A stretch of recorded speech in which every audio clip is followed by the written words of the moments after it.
Saudara, Atsiri Research Center Universitas Syah Kuala saat ini terus melakukan pengembangan baik lahan produksi maupun olahan minyak nilam atau Atsiri untuk dipasarkan kepada masyarakat bahkan ke negara lain.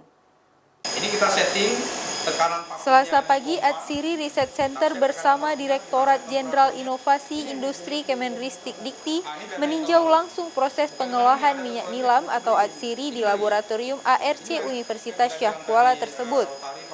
Saat ini tim Atsiri Research Center Unsyah telah berhasil memproduksi dan mengolah minyak nilam menjadi sejumlah produk seperti parfum, lilin pengharum ruangan, dan beberapa produk lainnya. Nilam sendiri untuk diolah diambil langsung dari lahan milik warga dan lahan milik Universitas Syah Kuala di Aceh Jaya. Kemudian dengan sejumlah proses setelah penyulingan mampu dijadikan produk siap pakai.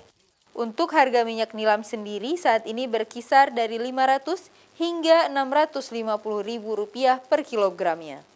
Karena 1 hektar lahan nilam itu bisa menghasilkan 150 sampai 200 kg minyak. Kalau harganya Rp500.000 berarti 1 hektar akan bisa menghasilkan Rp100 juta. Biaya operasional per hektar itu sekitar Rp30 juta.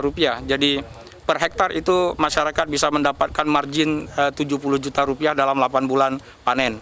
Kondisi ini dianggap oleh Atsiri Research Center merupakan sebuah upaya untuk mengurangi tingkat kemiskinan dan mampu menjadi pertumbuhan ekonomi masyarakat di Aceh. Sehingga masyarakat yang menanam nilam tidak lagi pusing untuk menjual nilam mereka. Kita ingin agar nilam itu benar-benar pusatnya di Indonesia. Jadi nilam dunia itu kembali berpusat di Indonesia. Gitu. Dengan begitu, maka kita bisa mengatur harga nilam itu dengan kehendak kita sendiri.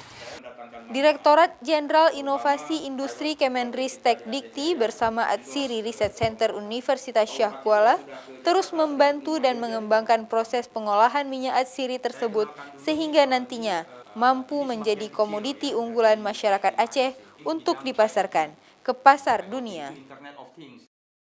Syahril, Kompas TV, Banda Aceh.